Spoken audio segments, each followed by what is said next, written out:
जो खाद्यटा बहु high calorie अच्छी से खाद्य गुड़ाक आम एवॉइड करने कथा।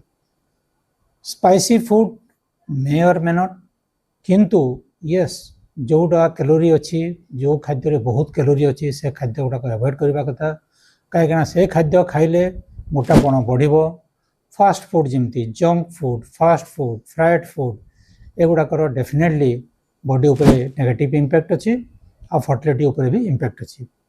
तेणुक मोर गोटे साधारण सजेशन बा संदेश जे जो माने कौन प्रत्येक झील आरंभ करी जिते गोटे झीलटे बड़ हवा स्टार्ट हो सी तो निजे ता निज जत्न नौनी ता निज खाद्य निजे से परखुनी।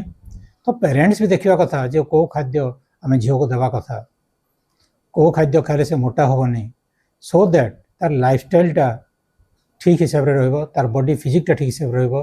तेणु जिते क्वेश्चन ऑफ फर्टिलिटी कम्स बाहला पर जिते छुआ पिलार आवश्यकता पड़े से बहुत साहाय्य करे।